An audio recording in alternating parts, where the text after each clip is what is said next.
गुरु की ज़रूरत पड़ती है। इतनी बात तो समझ में आती है कि भाई गुरु की शरण में जाओ, गुरु के शरण के बिना हमारा कल्याण नहीं होगा, उद्धार नहीं होगा, हमारे भरम नहीं टूटेंगे। लेकिन अब गुरु भी क्या एक पेशा हो गया, गुरु डम बना दिया, गुरु इज़म चल गया, गुरु भी तरह तरह की बात बना के। इसलिए ये बात कहने में आई कि सतगुरु पूरा अगर मिल जाता है तो उसका लेखा नहीं मिल जाता है कर्म का, क्योंकि इस जीव कर्म के आधार पर अपनी योनि भोगने के लिए आता है। पीछे के भी अगर हमने अच्छे कर्म किए हैं, नेक कर्म किए हैं, तो अच्छा जीवन मिला है, सर्वांग संपन्न है, अच्छे परिवार में जन्म मिला, अच्छी तरह लालन पालन हुआ, सब प्रकार के साधन मिले। ये हमारे पिछले अच्छे कर्मों का फल था। जन्म तो कोटि जन्मों का भटका खाने के बाद इंसान का मिलता है। स्वामी जी महाराज जिन्होंने राधा स्वामी मत प्रकट किया, वो कहते हैं ये तन तुमने दुर्लभ पाया। इसीलिए इस वाणी के अंत में मैंने लिखा कि चेत चेत अभिचेत, ये मौका बीत न जाए। ये मौका क्या है कि इंसान का चोले का मौका अगर निकल गया तो हमारी इस जीव की अवस्था ऐसी है, जिस प्रकार से किसी कमरे में किसी को बंद कर दिया जाए, आँखों से वो अंधा हो, निकलने का रास्ता एक ही हो, तो अंधा आदमी रास्ता कैसे खोजेगा? वो दीवार से हाथ लगा के ढूंढने की कोशिश करेगा, मैं इससे कैसे बाहर निकलूं। ये माया देश हमारे लिए उसी प्रकार का एक बंद कमरा है। निकलने का रास्ता सिर्फ एक ही है कि मनुष्य की योनि, क्योंकि और किसी योनि में आपको चेताने वाला, बताने वाला, समझाने वाला, ये बताने वाला भी नहीं है कि हम दुनिया में क्यों आए थे। लेकिन गुरु तुम्हें बताता है कि अगर देखोगे थोड़ी समझ के साथ में, तो जिनसे रिश्ते नाते जोड़ते हैं, जिस लालच में पड़ के धन दौलत महल मकान कोठियाँ बनाते हैं, कितना सामान जुटाते हैं, लेकिन अंत समय में जब जाते हैं तो बड़ी ऊंची ऊंची आवाज़ में सिकंदर का नाम लेके कहते हैं, रावण का नाम लेके कहते हैं, और दूसरे धनवान कितने लोग हो गए, लेकिन सबका हाल क्या देखोगे? कोई साथ कुछ नहीं लेके गया। इंसान के साथ नेकी जाती है। नेक कर्म जो करता है वो हमेशा रहती है। महात्मा गांधी ने महल मकान नहीं बनाए, विनोबा भावे ने महल मकान नहीं बनाए, कबीर साहब ने झोपड़ी में गुजारा किया, दादू साहब, पलटू साहब सब ने रोटी हाथ पे लेके खाई। वो सोने चांदी की थालियों में खाने वाले नहीं थे, लेकिन उन्होंने उस राज को जो जान लिया कि प्रभु की भक्ति में जीव का कल्याण है। इस दुनिया में कोई किसी का ना भाई है, ना बंधु है, ना कोई और रिश्तेदार नातेदार है, ये मतलब के साथी हैं। जब तक उनका लालच स्वार्थ हमसे पूरा होता है, ठीक है। जिस दिन पूरा नहीं होगा, उसी दिन जिस प्रकार से किसान बैल की नाथ काट के बुढ़ापे में बाहर निकाल देता है, इंसान को भी कईयों की ऐसी हालत होती है कि उनको वृद्धाश्रम दिखा देते हैं। उनको माँ बाप को रोटी तक देना पसंद नहीं करते। अब कल ही मेरे पास एक ऐसे आए कि उन बात सुन के हैरान हो गया। उनकी माँ भी साथ में, लड़का इधर खड़ा, उसकी पत्नी। बोला जी क्या करूँ, इन दोनों की नहीं बनती। ये कहती है मैं मेरी माँ के साथ नहीं रहेगी। वो कहती है कि इसकी माँ मुझे भद्दा बोलती है। वो कहती है जी बहू मुझे ऐसा बोलती है, मैं नहीं एक मिनट रह सकती। बोला क्या करूं? लड़का बोला जी मैं तो इन दोनों के आगे हाथ जोड़ता हूँ, ना तो मैं मेरी माँ को छोड़ सकता और ना ही मैं पत्नी को छोड़ सकता। उसकी बेचारे की बात ठीक, फंस गया हो, क्या करे बताओ। ऐसी उलझन का जवाब क्या होगा? तो कहने का मतलब ये है कि इंसान सिर्फ अपना हित और अपना स्वार्थ चाहता है और कोई रिश्ता नाता नहीं है। जब तक तुम्हारे से किसी के काम निकलते हैं तब तक तुम्हारा है। जिस दिन काम कर्म से निकम्मे हो जाओगे, सब कह देंगे तुझे नहीं पता। तेरी ऐसी बात होती है, ज़रूरत नहीं है, एक तरफ बैठ अपना काम कर, 2 रोटी खा और कुछ नहीं खा। कोई नहीं पूछता इंसान को। इसलिए ये तन बड़ा दुर्लभ मिला है, लेकिन कर्म इंसान का साथ जाता है। तो ये चीज़ें तो साथ देने वाली नहीं हैं, परंतु इन चीज़ों के बारे में जानते हम नहीं हैं। ना जानने का मतलब भूल का कारण क्या है? कितने ऊंची आवाज़ में कितनी बार दोहरा दोहरा के कहते हैं कि ये देश ही काल और माया का है। काल तो चलता भी जाता है, समय का नाम काल है, मौत का नाम भी काल है। काल उस शक्ति का भी नाम है जो सबको इसको कंट्रोल करती है। माया क्या है? माया है हमें छड़ने वाली चीज़, जो हर जगह होती हुई हमें नज़र भी नहीं आती। वो माया क्या है कि जिन चीज़ों के नाम काम, क्रोध, लोभ, मोह, ईर्ष्या, इंद्रिय भोगों के रसों में पड़ के जो काम करवा लेती है वो माया का है। माया तुम धन दौलत को ना मानो, वो भी एक रूप है उसका माया का। क्यों? वो भी ठगती है। उसके लालच में इंसान का कत्ल कर देता है 2 पैसे के लिए। वो माया ही तो है। जो छड़ने वाली शक्ति है वो माया है। इसलिए किसी को ये समझ नहीं आती कि इस काल और माया के देश में हम किस तरह से निर्वाह करें। लेकिन सतगुरु जो होगा, उसको जो त्रिकालदर्शी है, वो भूत, भविष्य और वर्तमान को जानता है। भूत को इसलिए जानता है, रूह कहाँ से आई थी, पैदाइश क्या थी, कैसे आ गई। भविष्य को इसलिए जानता है कि जो कर्म अब नहीं बनाओगे भविष्य बर्बाद हो जाएगा। वर्तमान काल सबसे अच्छा है कि इसमें जो काम नहीं करेगा उसको पछताना पड़ेगा। भूत और भविष्य की बात को छोड़ के जो आपका वर्तमान काल है, हाजिर समय है, इस काल का पूरा लाभ उठाओ। ये मौका है, ये अवसर है, ये फागण मास है रूह के लिए। ये सबसे उत्तम जीवन है इंसान का। इसलिए कही कि ये तन तुमने दुर्लभ पाया, कोटि जन्म जब भटका खाया, या को अब वृथा मत खो, छिन छिन चेतो भक्ति कमाओ। भक्ति करो तो गुरु की करना, गुरु की भक्ति करो। अब आप कह दो कि गुरु की भक्ति तो व्यक्ति की पूजा होगी, व्यक्ति पूजा है ये। परमात्मा को छोड़ के आपकी पूजा करें, परमात्मा को जानते ही नहीं। क्या है परमात्मा? मनुष्य द्वारा निर्मित प्रतिमाओं को आप परमात्मा कहते हो, या किसी जल पेड़ को परमात्मा कहते हो, या तुम्हारी बनावटी देवता जिनको मानते हो उनको परमात्मा कहते हो। जो योनि में आता है, मरता जीता है, वो परमात्मा नहीं होता। वो परमात्मा नहीं होता। गुरु भी परमात्मा के और तुम्हारे बीच में कड़ी है। वो कड़ी तुम्हें उससे जोड़ देती है, रास्ता दिखाने वाले हैं, वो भ्रम निकालते हैं हमें। इसलिए कही कि पूरा गुरु जो मिल जाएगा ना, वो तुम्हें रास्ता दिखा देगा। तुम्हारा कर्म काटता है। कर्म को कब इंसान काट सकता है? कर्म को देख के रोते हैं, चिल्लाते हैं। दुर्घटनाएं होती हैं, अपने साथी मर जाते हैं, कहते हैं कि परमात्मा ने गलत किया।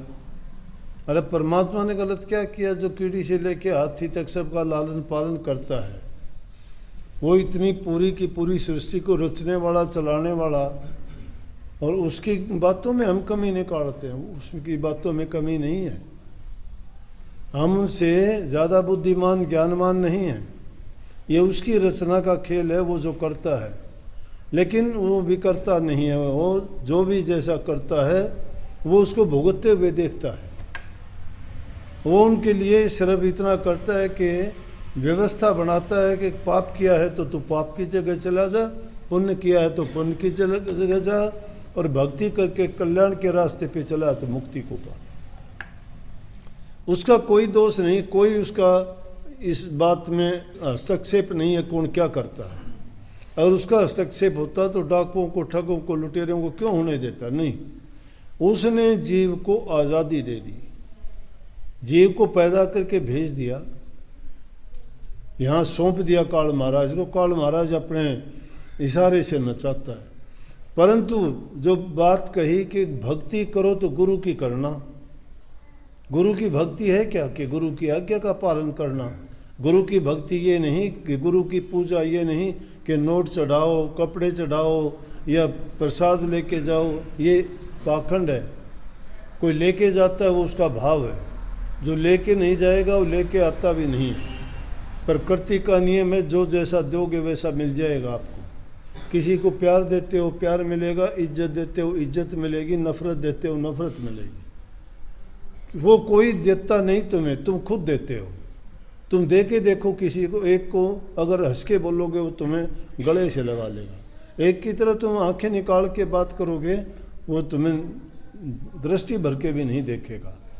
इसलिए जैसा तुम अपने प्रति करवाना चाहते हो वैसा तुम खुद किया करो, लौट के तुम्हारे पास उससे 1000 गुना आएगा। प्रकृति का नियम है, एक दाना भी अगर किसान खेत में जाके बोता हजारों दाने पैदा होते हैं उस जैसे। प्रकृति का नियम अटल है, उसमें कोई भी तब्दीली नहीं है। जो ज्ञानवान है वो तो समझ जाते हैं, मूर्ख लोग शोर मचाते हैं, ये ऐसा क्यों हुआ, परमात्मा की गलती है, ये नहीं करना चाहिए था। नहीं, वो जो कहते हैं होनी तो होके रह, अनहोनी ना हो, तुलसी मन मैदान में तान बिछोना सो। होनी होके क्यों रहेगी? होनी किसी ने नहीं करी। होनी है क्या? प्रारब्ध कर्म जो हमने किया उस कर्म का फल है वो। होनी कहते प्रारब्ध को इसनो नहीं मिटांदे क्यों? जे दारू हुंदा होनी दा तो रामचंद्र बन जांदे क्यों? सीता सतवंती नू फड़ के चोरी राकस ले जांदे क्यों? बड़ा इलाज हुंदा कर लेंदे इतने दुष्ट सानदे क्यों? राजा नल रानी दमयंती बण बण धक्के खांदे क्यों? बड़ा सियाणा राज युधिष्ठिर जुआ दुष्ट खिलांदे क्यों? ये क्यों हुए? प्रारब्ध के बस हुए, ये उनके परिणाम के बस हुए। बहुत चतुर थे, बहुत सियाणे थे, बड़े ज्ञानवान थे, तो वैसे उन्होंने गलतियां क्यों की? उनके बस की वह कर्म का फल था। लेकिन अगर सतगुरु के कहे में वो काम करते तो ऐसा नहीं होता। अगर सतगुरु उनको जो रास्ता दिखाता और उनको बताता उसके अनुसार चलते, लेकिन उसके अनुसार नहीं चलते तो उनको कष्ट उठाना पड़ता है, कोई भी हो। ये नहीं कि सर्वथा अगर गलती होती है तो भी गुरु को मंडो। इसलिए सत्संग की सतगुरु की महिमा गाई। सतगुरु तुम्हें क्या देगा? सब कुछ दे देता है, लेकिन लेते नहीं हो। लेने का मतलब तुम किस चीज़ को लेना मानते हो? जो चीज़ तुम्हें इन आँखों से दिखाई देती है, जिसका आकार है, उसके गुण दोष हैं, वो चीज़। लेकिन जो चीज़ तुम्हें दी जाती है भक्ति करने का, जिसको नाम कहते हैं, उपदेश कहते हैं, मंत्र कहते हैं, उसमें क्या स्वाद है? वो रसहीन है, स्वाद नहीं है कोई भी। कष्ट ही कष्ट भरे हैं उसमें। जो ही उसको अपनाने की कोशिश करोगे दुनिया भर की आफतें आपके ऊपर टूटी पड़ेंगी, सच्ची और झूठी भी। एक भी संत महात्मा फकीर का बताओ जीवन सही गुजरा हो तो किसी का भी। दुनियादारों ने सबको, क्योंकि उनको उनके विपरीत बात लगती है, परमात्मा के विपरीत नहीं है वो, लेकिन वो समझते हैं कि देखो कितने मूर्ख हैं। संत पलट के जवाब नहीं देते। किन के साथ क्या क्या हुआ? रविदास जी के साथ देखो, कबीर साहब के साथ देखो, कितनी बार उनको कभी जंजीरों में बांध के, कभी से कहीं बंद किया, कितनी यातनाएं दी गई। कहाँ नानक साहब, दुनिया में सिख धर्म फैला हुआ है, जेलों में चक्की पिसाई। कहाँ पलटू साहब ताते तेल की कढ़ाई में डाल दिया। 5वां गुरु अंगद साहब को जहांगीर ने गर्म पानी और ताते तवों पर डाल के उसके जीते जी उनको मुर्दा कर दिया। क्या बिगाड़ा था उन्होंने? लेकिन वो हंसते हुए। कहाँ तेग बहादुर का दिल्ली में शीशगंज गुरुद्वारा बना, सिर काट लिया। क्या किया था उन्होंने? उन्हीं का एक सेवक आके कहने लगा कि अगर आप कहो तो मैं इनका नाश कर दूं। बोला कैसे करेगा? बोला कि आप जो गन्ने चूसते थे उसके छिलके चूसा करता, मेरे अंदर इतनी शक्ति है, मैं इनको सबको तबाह कर सकता हूँ। बोला अरे मूर्ख, तू जिसके गन्ने चूसे हुए छिलकों को चूस के ये इतना दम भरता है कि मेरे अंदर इतनी शक्ति है, मैं इनको तबाह कर दूँ, तो जिसने चूसा करता उसमें कितनी शक्ति है? वो क्यों नहीं बिगाड़ता इनका कुछ भी? कि मालिक का हुक्म है, ये कर्म है, ये प्रारब्ध है। इसलिए मैं कहता हूँ जब इस रास्ते पे मीरा बाई के साथ क्या नहीं हुआ। और मीरा बाई ने तुलसी साहब को लिख के भेज दिया कि मेरे अपने ही मेरे से इतने नाराज़ हो चुके हैं कि मुझे मार देना चाहते हैं, मुझे जहर देना चाहते हैं, मेरी बहुत वो कहते हैं कि तुम अच्छी नहीं है, कुल की बदनामी करती है। बोला कि हमारे लिए बताइए क्या उचित है। तुलसी साहब ने लिख के भेजा कि जहाँ जिसका अपना भी, जिसका भाई, जिसका पिता, जिसकी माँ अगर उसके पक्ष में ना हो या भक्ति के रास्ते से हटाएं या सही चलते हुए को गलत रास्ता दिखाएं तो वो घर, वो माँ, वो बाप, वो बहन भाई छोड़ देना चाहिए, जो तुम्हें गुरु भक्ति से दूर लेके जाता है। ये दुनियादारी के लोग, नाना साहब को उनके पिताजी नहीं इस रास्ते में पढ़ना चाहते, अपने महाराज जी को उनके पिताजी नहीं चाहते थे। बोले काम किया कर, क्या रखा है भक्ति में, नहीं तो मैं ऐसा सिखाऊंगा, ऐसा भगत बनाऊंगा। ये इसलिए कहूँ ये इतना आसान तरीका नहीं, उस नाम में कोई रस नहीं है, भक्ति में कोई आनंद नहीं है, बड़े दुख हैं इसमें, बड़े कष्ट हैं। जो चलते हैं उनको पता लगता है, वो दुनियादारी के काम का आदमी नहीं रहता। लेकिन जो उस पर खरा उतर जाता है वो जानता है, जिसको भेद समझ में आ जाता है वो इस मूर्खों की दुनिया में हंसता है कि देखो कितने नादान हैं, कितने मूर्ख हैं। ईसा मसीह ने यही कहा था जब सूली पे टांग दिया गया ना, तो कहते हैं कि परमात्मा पूछ रहा है कहो तो इनको सजा दूं। बोले आपकी बुद्धि ठीक कर दो ना सबकी, कि ये आपको मानने लग जाएं, जानने लग जाएं, समझने लग जाएं, ये भी मेरी तरह आपके पुजारी बन जाएं, ऐसा कर दो आप तो सब कुछ कर सकते हो। कहने का मतलब यह है, इसलिए कर्म का लेखा मिट जाता है। कर्म का लेखा दूसरा कोई नहीं मिटेगा।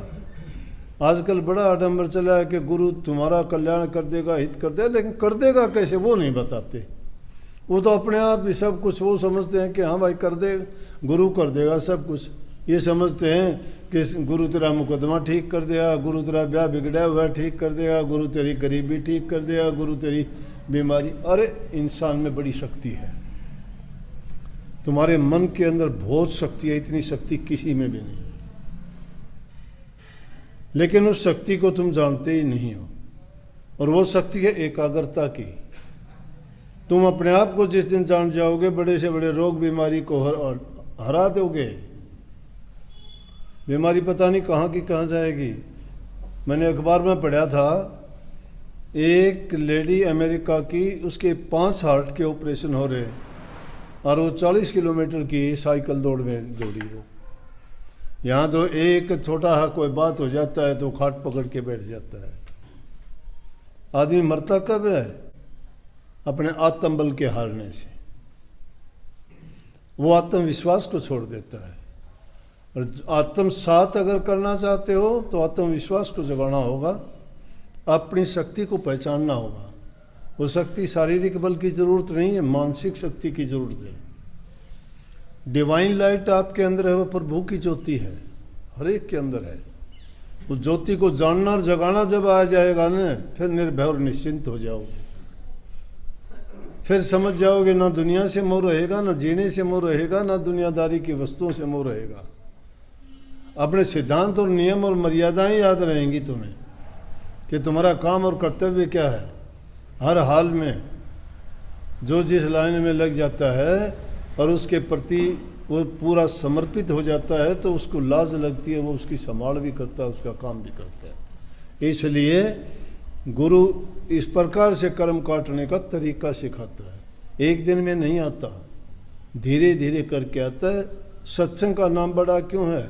सत्संग में आते आते जब ये बात दिमाग में बैठ जाती है और उसको हम गुरु की आज्ञा में रहते हुए उनके कहे अनुसार कर्म करते चले जाते हैं तो हमारे अंदर के जो भ्रम है वो निकलते जाते हैं और स्पष्टता और सत्यता हमारे सामने आ जाती है। बहुत बहुत